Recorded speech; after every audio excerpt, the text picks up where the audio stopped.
est heureux de vous accueillir dans du deuxième jour de cette émission consacrée aux 75 ans de la radio romande, en compagnie, je vous le rappelle, de Loïc, qui n'a rien à voir avec cette date de ces 75 ans, bien sûr, lui c'est beaucoup plus tard. C'est les pionniers en Afrique, reporter, journaliste au Mali, on va revenir sur sa situation, et Jacques Donzel. Bonjour, directeur des programmes de la radio et l'auteur d'une série d'émissions justement sur l'histoire de la radio et en particulier, et cela vous intéressera, j'en suis sûr, l'histoire de la radio pendant la guerre. Et peut-être qu'il y a des liens d'ailleurs, Loïc, hein, la difficulté de faire l'information pendant la guerre en Suisse et la difficulté de faire l'information chez toi quand ça remue un peu, quand ça remue un peu, sont en grève, quand il y a quelques événements politiques. Oui, tu as des souvenirs, je suis sûr, là-dessus. Oui. Oui. Tu crains la censure, toi? Non, pas tellement. Il me semble. On va voir ça tout de suite. Je vous propose, c'est un clin d'œil, c'est un coup d'œil, c'est peut-être un peu à ta manière aussi, tu as peut-être vu la radio comme ça. On a envie de retrouver votre radio à travers le journal du matin. C'est un sujet de Lionel Charlet, c'est-à-dire que c'est un regard original.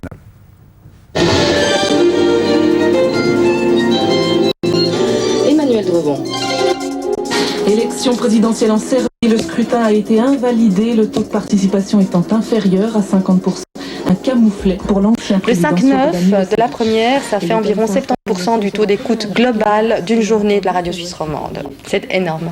On est abreuvé d'informations, de paroles, surtout depuis la nouvelle formule qui a commencé à la fin du mois d'août.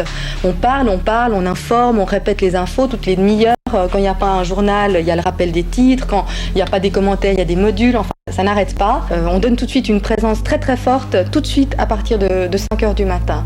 Il y a tout un pool, il y a tout un staff, il y a énormément de gens qui s'occupent de ça, qui s'occupent de préparer les sujets. Ça grouille d'ailleurs le matin.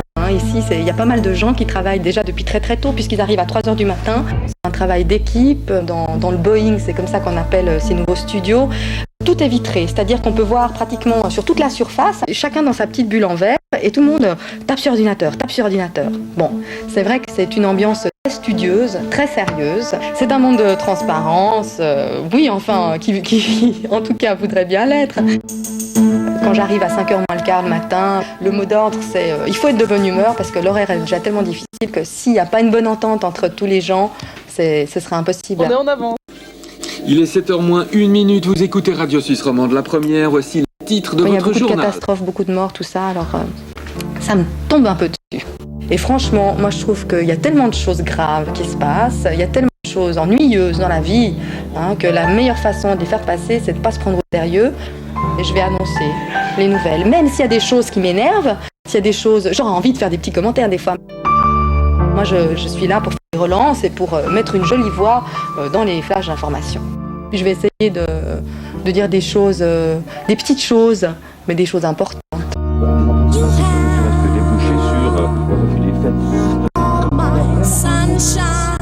On est censé parler à des gens, à beaucoup de gens. Tous ces gens-là, moi je dois bien les imaginer, les visualiser. Et puis je dois faire en sorte de leur parler à tous, à chacun particulièrement, tout en parlant à personne, parce qu'évidemment je suis toute seule devant le micro. Et petit à petit, j'ai réussi à mettre une image sur qui m'écoute. Le jour où ça a marché, c'est le jour où je me suis dit, oublie tout ça, et sois toi-même. J'ai envie de dire aux auditeurs de rester vigilants, de trier, de ne pas prendre pour argent comptant tout ce qu'on leur raconte. Écoutez intelligemment, et puis laissez-vous aller de temps en temps.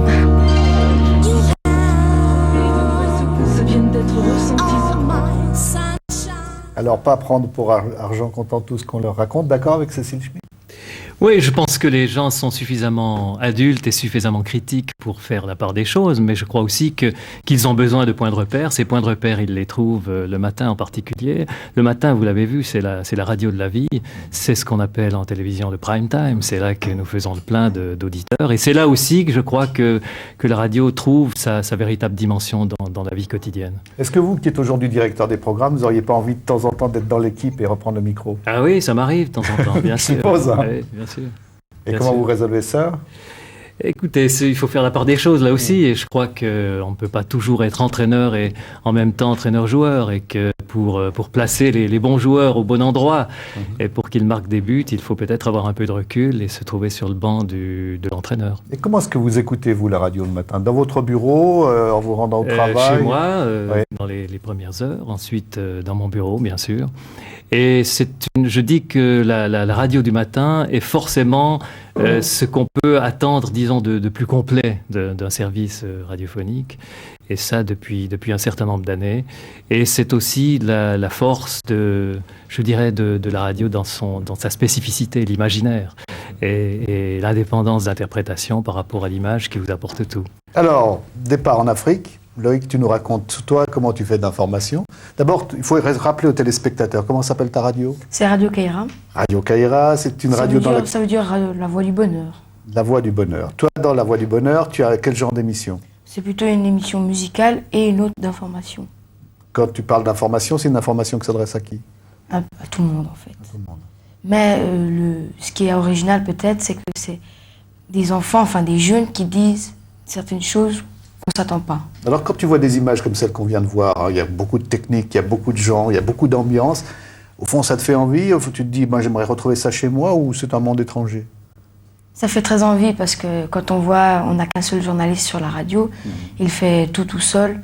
Et c'est vrai que des fois, il pousse des coups de gueule parce qu'il n'a rien, il n'a même pas une machine à écrire, il doit tout écrire à la main.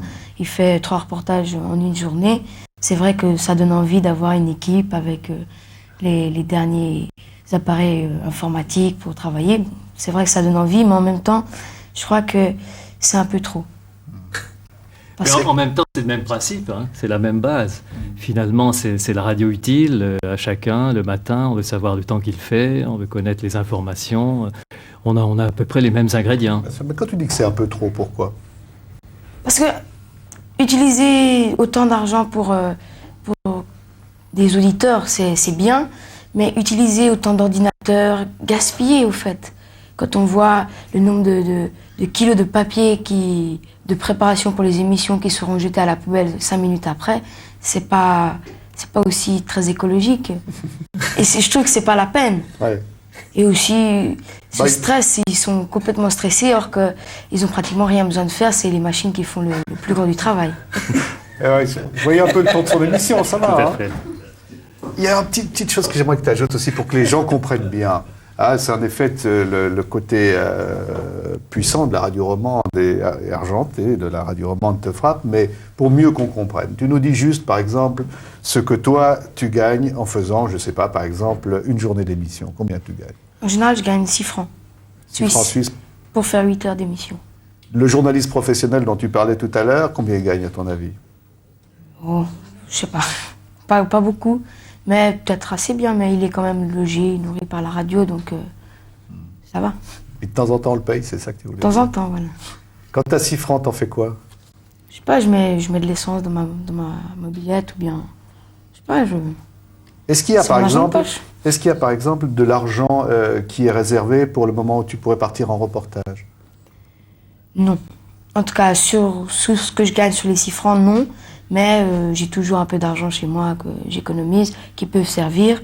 Ou bien sinon, j'essaie de faire un peu pression pour qu'on nous donne au moins les moyens de transport. D'accord, on va revenir là-dessus parce que c'est vraiment... Remarquez que lorsqu'on raconte l'histoire de la radio, notre histoire, on s'aperçoit que dans les débuts et pendant un certain nombre d'années, les gens avaient un autre métier. Je veux dire, on était instituteur, avocat et de temps en temps, on faisait des émissions. Alors je vous propose qu'on aille voir du côté de chez Loïc, où il habite, le cadre. Ça permettra de mieux comprendre ce qu'il explique actuellement. Très bien d'ailleurs. À Bamako, Loïc vit à l'africaine et partage la vie des Africains. Seul petit luxe, le vélo moteur. Mais c'est pour se rendre au collège.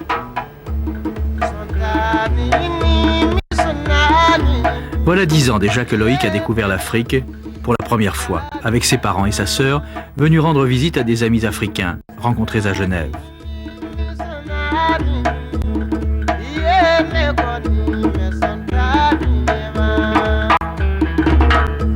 Quand on est revenu la deuxième fois de l'Afrique, j'ai été voir ma mère, je dis j'aimerais bien habiter là-bas. Elle dit moi aussi, bon, on a été voir ma soeur, on a été voir mon père, on lui a dit, puis donc tout le monde était d'accord, tout le monde l'a voulu. On avait tous décidé de venir habiter là-bas, donc c'était une décision de tout le monde. Si quelqu'un n'était pas d'accord, je ne pense pas qu'on serait venu. Depuis lors, le papa de Loïc a décidé de rentrer en Suisse. Mais les deux enfants ont choisi de rester au Mali avec leur maman.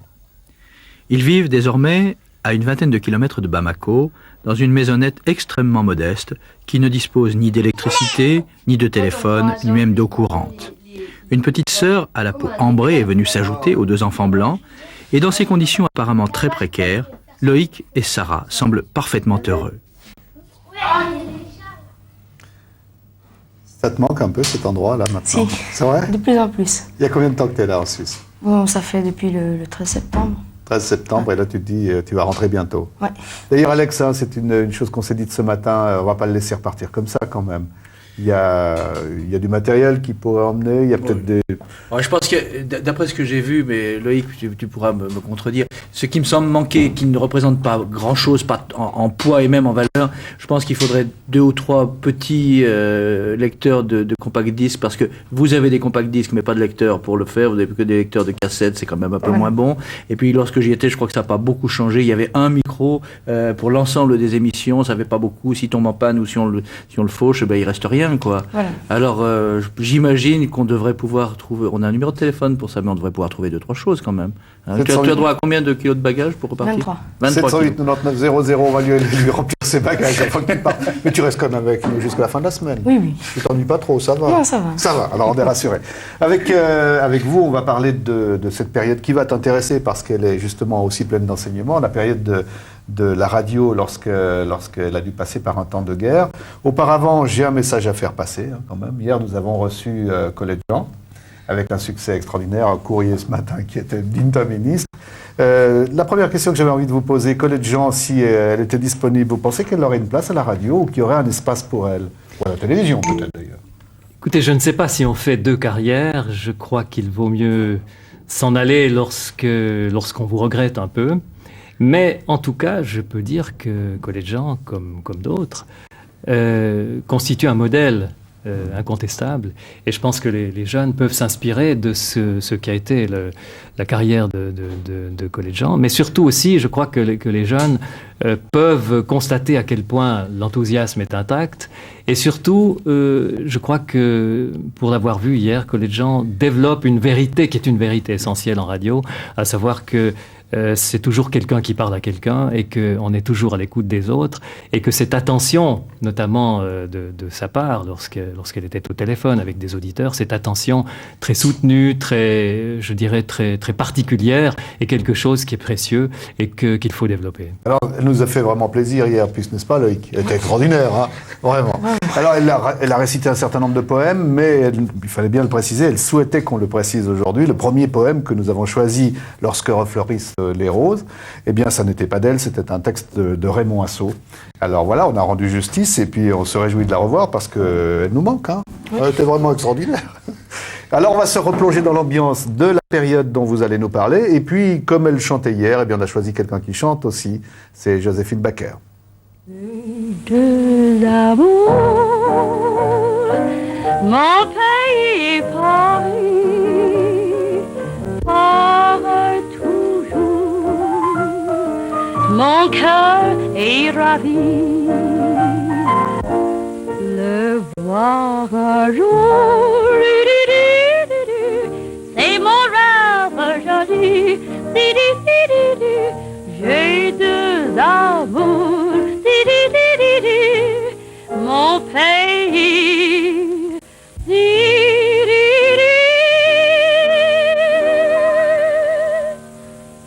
Sur l'onde de Sautan, au micro de Radio Genève, vous avez entendu Joséphine Baker. J'adore le geste, hein. Il restait peut-être un peu de... Ça, c'est fantastique. Bon, avant que nous entrions directement dans la période de guerre, il y a un événement dont on a retrouvé des archives et à propos duquel sûrement vous allez pouvoir réagir.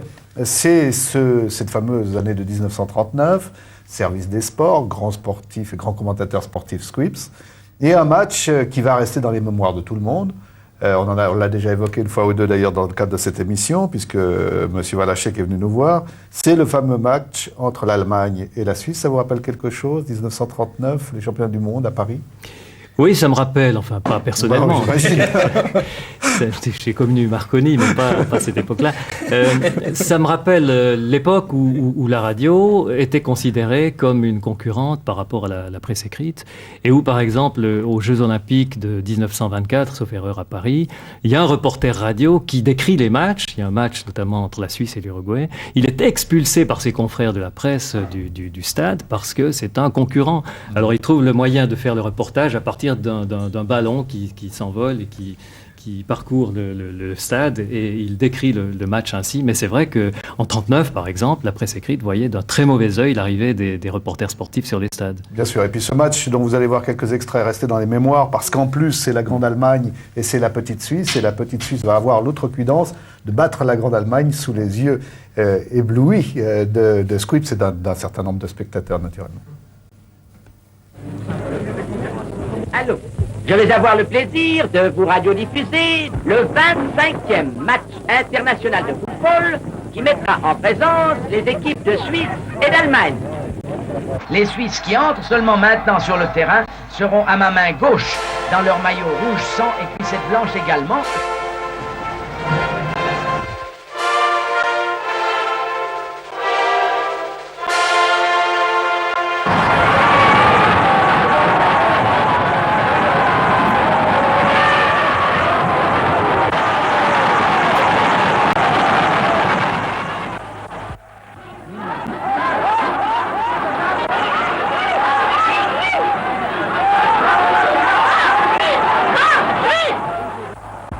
À l'autre intérieur, Hahnemann laisse aller la balle jusqu'à un Anreiter, l'ailier. L'ailier se rabat sur le centre, le voilà qui repasse à Anreiter shoot. Goal, le premier but pour l'Allemagne.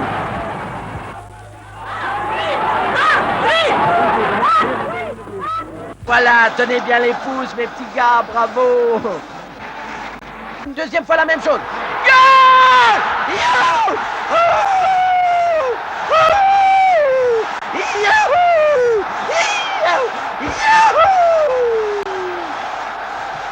Et voici la fin de la première mi-temps. Il entre en collision avec l'arrière Janus. Oui, il a le ballon, il le passe à Monard qui vient de se démarquer. Monard est seul devant les buts.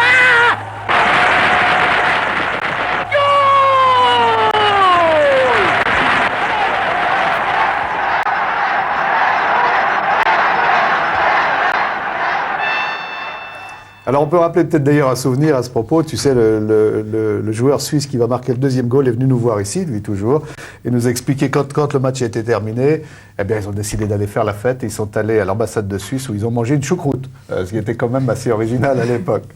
Tu as vu le style de commentateur en Afrique, on commente comme ça? Ouais, ça ressemble assez, avec peut-être des termes un peu plus modernes pour... Mais c'est vrai que ça a la même ambiance. Ouais. Et puis il a du tempérament là aussi. Hein. Oui. Il avait inventé une dramaturgie. Ouais. D'ailleurs, Squibs, l'inimitable que beaucoup de gens ont imité, disait « Je dois être détesté par une partie du public et adoré par l'autre partie. Et je suis ainsi un dramaturge. » Et c'est vrai que, vous avez vu, j'entends, il y a une forme de... Oui, il est partisan. Bien sûr. Partisan. Et on a retrouvé ça ensuite dans l'histoire du reportage, dans certains pays où les reporters sont véritablement d'un côté du terrain, d'un côté de l'équipe. Il faut raconter une histoire, et je pense que c'est un match ou une rencontre sportive. Il faut que l'on sente quand même que la neutralité, elle, n'est pas de circonstance, je suppose. Surtout à l'époque. Surtout à l'époque. Alors justement, parlons de cette époque. Vous avez consacré une série d'émissions de radio sur la radio et la guerre. Et à l'époque, faire de l'information à la radio, c'était pendant la période 39-45, c'était extrêmement difficile. Racontez-nous les conditions dans lesquelles on pouvait ou on ne pouvait pas faire de l'information. Ça va t'intéresser. Alors, c'est une époque qu'il faut évidemment remettre dans l'histoire du temps, et à la lumière de ce qu'on essaye de voir aujourd'hui dans ce pays, c'est-à-dire démêler le vrai du faux, je crois qu'il est intéressant de constater comment s'est comportée la radio suisse romande, enfin Radio Lausanne et Radio Genève. Et on doit tout de suite, en écoutant les archives, conclure que que cette radio a été, ma foi, assez digne durant toute la période de la guerre, parce que, bon, autour de nous, dans tous les pays qui nous environnaient, il n'y avait que des radios partisanes, que des radios de propagande. C'était l'artillerie de Goebbels d'un côté, et puis c'était la radio de la libération, enfin la radio des résistants qui venaient de Londres. Et puis il y avait les radios italiennes aussi qui se faisaient la guerre, c'était la guerre des ondes. Et cette radio au milieu, cette petite île au milieu de cette Europe en feu, cette radio va évidemment devoir jouer avec une marge de liberté très étroite. La censure est presque totale. À un certain moment, les directeurs de la SSR de l'époque doivent faire comprendre au Conseil fédéral que cette radio peut rester indépendante d'une certaine manière et qu'ils veulent, eux, exercer un contrôle sur les textes qui sont lus à l'antenne et qu'elle ne doit pas être nationalisée, ce que voulaient un certain nombre de conseillers fédéraux de l'époque. Donc, à l'époque, par exemple, les bulletins de nouvelles, il y en aura 2, puis 3, puis un petit peu plus, ne peuvent pas être faits par les journalistes de la radio, c'est la TS. C'est la TS. Le reste du programme, préparé par les prédécesseurs de Loïc, par exemple, ou de vous-même, devait être soumis au contrôle très strict des directeurs des différentes stations. Donc la marge de manœuvre n'était vraiment pas grande. Elle n'était pas grande, et on s'aperçoit aussi que, jouant avec cette marge de manœuvre, à certains moments, cette radio est courageuse. Je prends un exemple. Il existait à partir de 1940 à Lausanne un cabaret qui était animé par Jean Villargil, Le Coup de Soleil. Eh bien, c'est au Coup de Soleil que naît une chanson qui est une véritable chanson de résistance, qui évidemment ne fait pas plaisir à l'ambassadeur d'Allemagne qui vient de temps en temps écouter les chanteurs dans ce cabaret. Ça s'appelle 14 juillet. Et Gilles, dans cette chanson, fait un appel à la résistance. Tu verras, ça reviendra, le temps de la liberté. Il y a comme ça des actes, disons, de courage et d'indépendance qui quand même filtrent un tout petit peu. Et puis, il y a aussi, évidemment, la voix de René Paillot qui va devenir, pour un certain nombre d'auditeurs francophones en Belgique, en France, une sorte de repère d'indépendance, de liberté et de neutralité. Alors, on a, je sais, beaucoup étudié le cas de René Paillot, qui est un homme qui a évolué avec la guerre, avec son temps, un libéral qui va à un certain moment comprendre aussi les enjeux et qui va avoir surtout un service d'information et de renseignement extraordinaire. Mais c'est vrai, quand même, c'est une question qu'on peut se poser, qu'on peut naturellement se poser, parce que dans les mêmes circonstances qu'aurions-nous fait, mais est-ce qu'il n'y a pas une adaptation au temps et que peu à peu, par exemple, René Paillot, mais d'autres, vont d'abord parfois hésiter, parfois exprimer une forme de découragement, parfois faire une information qui n'est pas la même à la fin de la guerre, où on sait de quelle manière elle va se terminer, qu'au début, où on doute beaucoup. Tout à fait, je crois qu'on peut dire très, très clairement qu'au début, on sent bien chez René Paillot qu'il y a, je ne dirais pas une compréhension, mais qu'il y a, disons, une attitude d'ouverture à, non pas une forme de collaboration, mais en tout cas à des discussions entre Pétain et le Führer. Et puis on sent aussi qu'à partir d'un certain moment, il comprend que l'enjeu se situe du côté des Alliés. Il y a une évolution très très nette. Et puis il y a aussi les choses qui ont été dites, et on a retrouvé avec Renat Zeller des documents à la fin de la guerre, notamment en 1946. Et je pense qu'elles n'ont pas été entendues à l'époque, mais elles ont été diffusées sur nos ondes. À savoir, un professeur de Genève, d'économie, un certain Rappard, dit à ce moment-là, en 1946, il dit, il faut faire la lumière, il faut faire un livre blanc, il faut expliquer au peuple, exactement, il faut expliquer qu'il y a eu des compromis, qu'il y a eu des tractations avec le gouvernement du Reich, et que, en fait, tout ce qui ressort aujourd'hui, si vous voulez, était connu à l'époque. Et cet homme dit, il faut faire la lumière. Alors, il y a un personnage, Alex, dont on va parler, c'est Henri Rossier.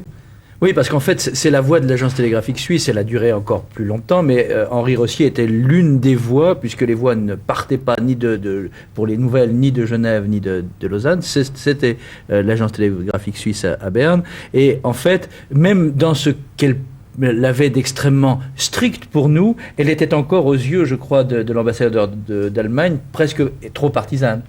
Oui, quand il a annoncé le débarquement des Alliés, on lui a reproché de le faire avec, je dirais pas euphorie, mais tout de même avec une petite pincée de satisfaction dans la voix, et on lui a demandé de revenir à une stricte objectivité. Alors on va écouter ce que c'était à l'époque que l'enthousiasme dans la voix de Henri Rossier pour annoncer le débarquement. Ainsi que nous apprenons à l'instant de Berlin, de nombreuses embarcations de débarquement et d'autres unités navales légères alliées ont été aperçues au large de l'estuaire de la Seine et des côtes orientales de Normandie.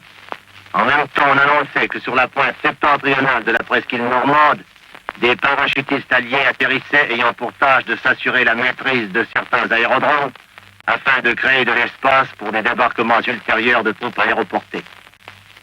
En même temps que commençait l'invasion des Anglo-Américains dans la région de l'estuaire de la Seine et que des troupes aéroportées atterrissaient, de puissantes formations de bombardiers attaquaient les régions de Calais et de Dunkerque. La défense allemande commença aussitôt ses opérations. Aucun atterrissage n'est signalé jusqu'ici dans ces parages. On ne possède aucune information du côté allié. Alors, il faut préciser qu'à la suite de ce bulletin de nouvelles, l'ambassadeur d'Allemagne a réagi. Qu'est-ce qu'il a fait? Il est intervenu en estimant effectivement qu'il y avait dans le ton de la voix quelque chose qui laissait apparaître, disons, un certain enthousiasme. Mais il est très tempéré quand même. Cela dit, l'importance de la voix. L'ATS avait compris qu'il fallait que ces voix, parce qu'il n'y avait pas seulement Rossier, il y avait d'autres speakers, comme on les appelait à l'époque, il fallait qu'ils aient un timbre de voix à peu près identique, de manière à ce qu'une certaine fidélisation soit apportée et accompagne les nouvelles. Merci de ce retour sur une histoire, en effet, qui n'a pas fini de révéler tout ce qu'elle a à nous dire. Loïc, tu sais qui est Cheikh Omar Sissoko? Oui. Tu peux nous dire qui est Cheikh Omar Sissoko? C'est un réalisateur de films, un cinéaste, et deuxièmement, il fait partie de la direction de la radio là où je travaille. Ça veut dire qu'on va retourner un petit moment au Mali avec toi, on va parler de ton rôle, du rôle des journalistes qui sont sur place. Ils font un travail difficile, très difficile, parce qu'il y a un contexte politique.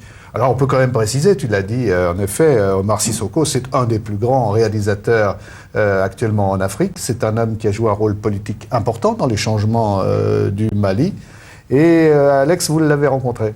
Oui, alors je l'ai rencontré, je savais déjà, c'était il y a quelques mois, je savais déjà que Loïc serait des nôtres ici. Je l'ai rencontré au Festival du cinéma africain, non pas au Mali, mais au Burkina Faso, à Ouagadougou. Et je lui ai demandé en effet de nous dire ce qu'il pensait de toi. Mais ce qu'il faut dire d'abord, c'est que tout de même, ce Mali qui vit aujourd'hui dans une relative démocratie est sorti d'une longue dictature qui était celle de Moussa Traoré, et que d'une certaine manière, il y a eu à ce moment-là une éclosion de radios libres, comme il y en a chaque fois où la liberté apparaît d'un seul coup. Tu l'as faite, la révolution, toi, contre Moussa Traoré? Bon, je ne l'ai pas faite dans la rue, mais j'ai quand même soutenu et on se tenait au courant. Parce qu'il y a quand même, pendant la révolution, il y a eu vraiment la radio du trottoir qui marchait vraiment très bien et on se tenait au courant. Bon, il faut dire que j'avais 11 ans à l'époque, je ne pouvais quand même pas descendre dans la rue et lancer des pierres, quoi.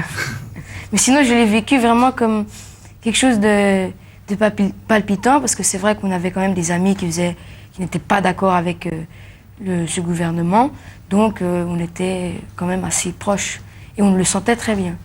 Alors on va écouter ce que dit de toi Sissoko. La démocratie n'est pas installée au Mali. C'est un long processus d'installer une démocratie. La démocratie ne s'installe pas seulement par la superstructure de l'État, par les gens qui y sont, non. Elle s'installe jusqu'à la base et c'est ça qui est important. Et c'est pour cela qu'il fallait avoir une radio. On ne savait même pas qu'on allait avoir le pouvoir. Mais on savait qu'avec la radio de l'État, il fallait aussi d'autres radios de proximité pour engager le débat. Et dans ce sens-là, Loïc est ressorti sûrement à deux niveaux. C'est la liaison, parce que Loïc, Sarah et Assita et une autre personne, parce qu'on a pris 2 jeunes Européens et 2 jeunes Maliens pour montrer donc, ces relations qu'il faut arriver à tisser.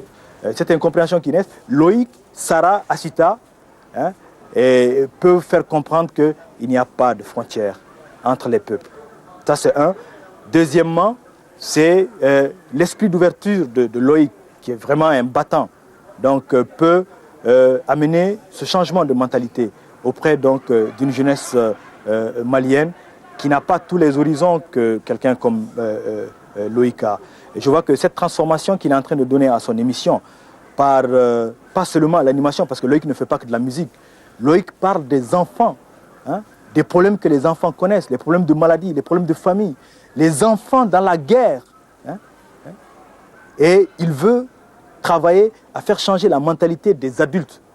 Et justement, si on a donné cette émission à des enfants, c'est parce que nous savons que les enfants sont propres et que c'est en devenant adulte que les gens changent complètement.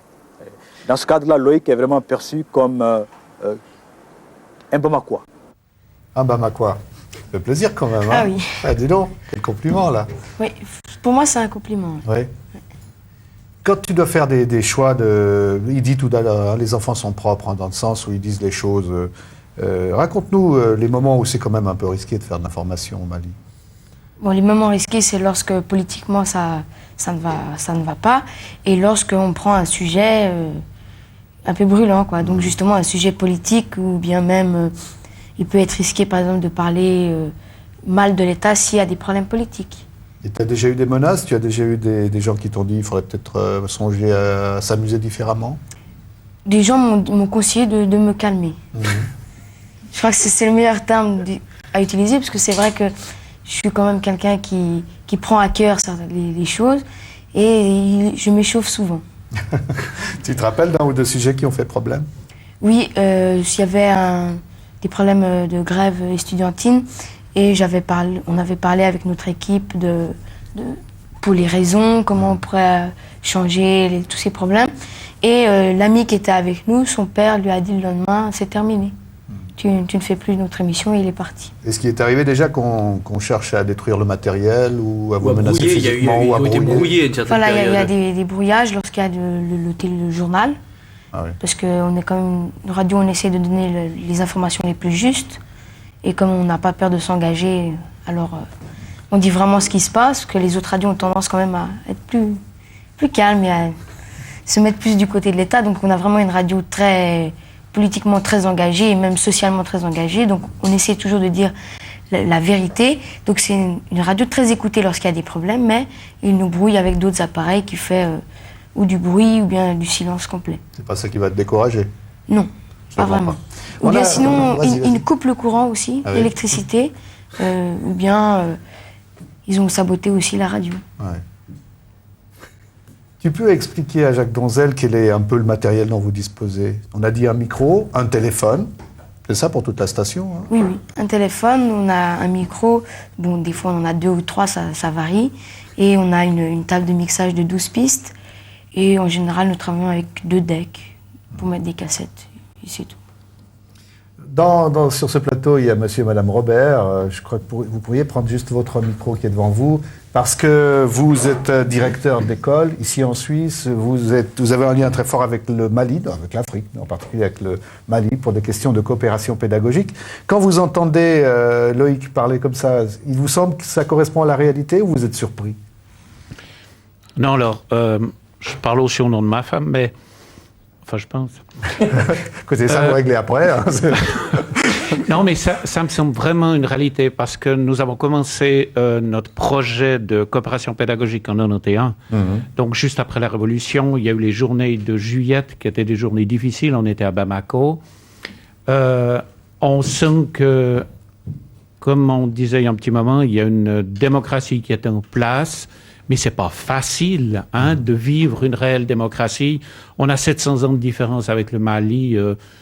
Chez nous, c'est aussi passablement tapé dessus. Il y a un plurisyndicalisme. On compte une 60aine de syndicats maintenant à travers le Mali. Une 60aine de partis politiques à travers le Mali. Les syndicats sont aussi multipliés, ce qui est aussi un problème pour nous. Et puis tout à l'heure, juste pour que vous nous resituiez tout ça de votre point de vue, parce que vous avez rencontré Loïc, vous avez vu son village, vous savez où il vit.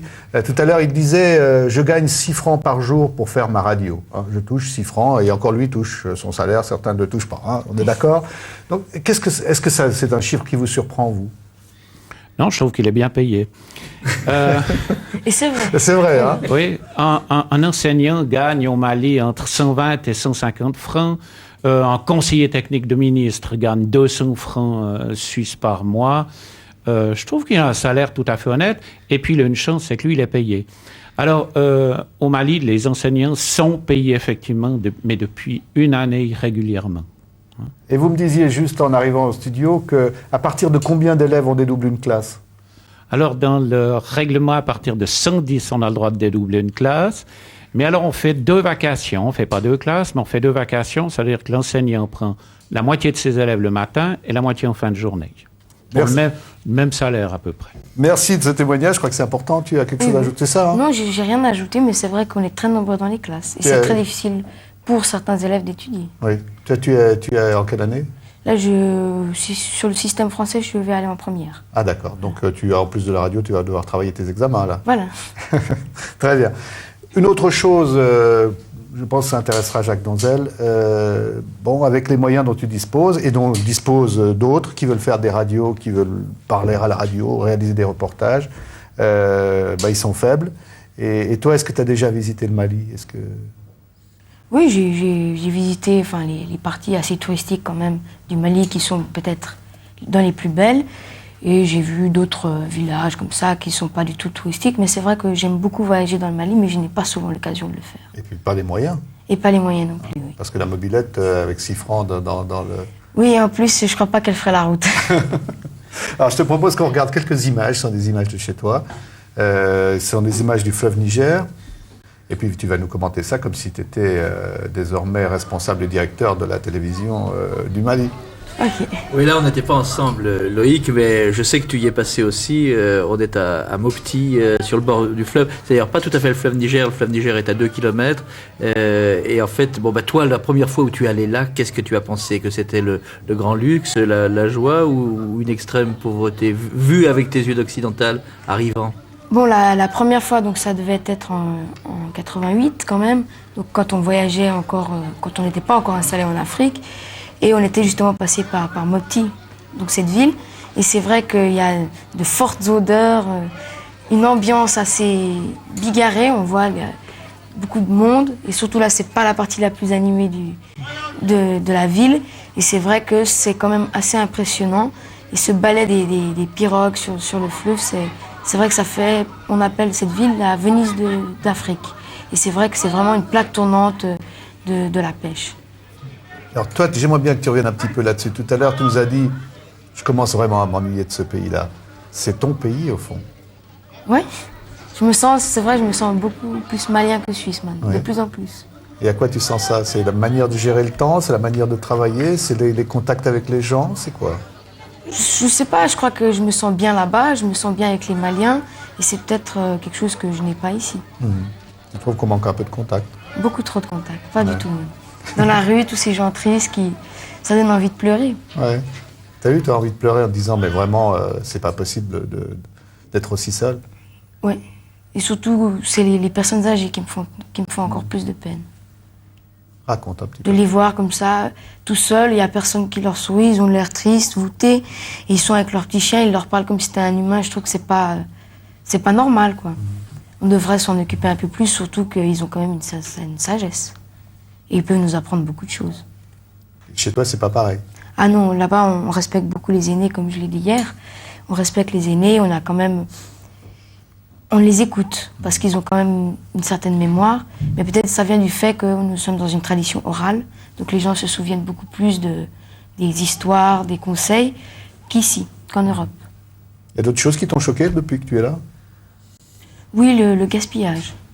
Je trouve que de voir tous les jours la poubelle qui se remplit de papier inutile, je trouve que c'est assez dur.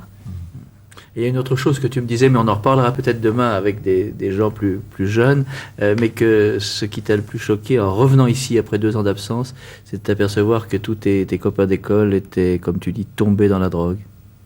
Oui, c'est vrai. J'ai passé quand même 9 ans de mon enfance ici. On a été à l'école ensemble et quand je suis revenue cette année, j'ai constaté que beaucoup se droguaient pratiquement régulièrement et tous de temps en temps. J'ai même été dans une soirée pour voir comment c'était une soirée ici. Et donc il y avait peut-être 200 jeunes, ils étaient tous à la fin de la soirée complètement shootés. On aura l'occasion d'y revenir. Quelles sont vos réactions quand vous l'entendez Quand j'entends parler de la solitude des gens de chez nous que tu constates, je pense que la radio peut jouer un rôle social dans cette détresse parfois. Et Camus disait le vrai pauvre est celui qu'on n'écoute pas. Et je crois que la radio parfois peut aussi écouter. Et on voit bien que lorsqu'on donne la parole à ceux qui sont seuls, ils se racontent, mais ils racontent aussi le monde dans lequel ils vivent. Et cette disparité entre les 2 radios dont il parlait tout à l'heure, et lui, quand il vous voit, il dit « Mais mon Dieu, quel gaspillage !» C'est vrai. C'est vrai qu'on gaspille trop et que probablement que de temps à autre, une forme de simplicité, je dirais pas de dénuement, parce que le dénuement est aussi un handicap, lorsqu'on cherche à informer les foules et lorsqu'on cherche aussi à établir une plateforme de démocratie, un forum. Mais en fait, la simplicité devrait peut-être nous amener à revoir aussi quelquefois les moyens dont nous disposons. Est-ce que quand tu vas rentrer, tu auras l'envie de faire une ou deux émissions où tu parleras de l'expérience que tu as vécue ici? Est-ce que ça va t'inspirer quelque chose? Ça pourrait m'inspirer, mais comme on a quand même une équipe de 4 personnes, je ne veux pas prendre la liberté de faire quelque chose tout seul, parce qu'on a comme principe de faire au moins à 2. Donc je ne peux pas vraiment faire ça tout seul, ce serait essayer de me mettre à part et de tirer profit de mon expérience. Et ça, je ne veux pas me mettre de côté. Si on ferait une émission, ce serait peut-être le jour où toute l'équipe ou une partie de l'équipe viendra en Europe. On pourra faire des émissions sur l'Europe pour les amener en Afrique, mais pas tout seul. Quels sont les sujets que vous aimez traiter ou que vous traitez assez régulièrement? On traite régulièrement de la pauvreté, parce que c'est quand même un fléau en Afrique, surtout au Mali. Nous parlons surtout de santé aussi, parce que les gens ne sont pas au courant. Nous parlons de la liberté d'expression, très fréquemment, parce que ça manque un peu. Et j'adore, il est africain parce qu'il dit ça manque un peu, quand ça veut dire ça manque beaucoup, hein, c'est ça?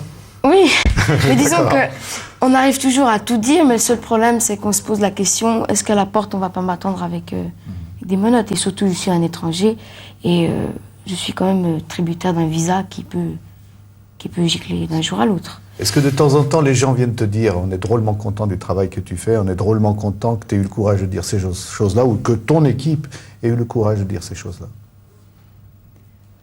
On ne me l'a pas dit en face, mais je sais qu'il y a beaucoup de gens qui écoutent mon émission et qui trouvent ça bien. Et toi, quand on a un petit peu assez, que tu as été menacé, ou on vous a coupé l'électricité, ou comment tu te ressources? Comment tu te dis, bon ben, je vais retrouver courage, tu vas faire une balade avec des copains, Non, je ne sais pas, je m'énerve et puis je tempête et puis voilà quoi, après ça passe. Mais c'est vrai que c'est très embêtant.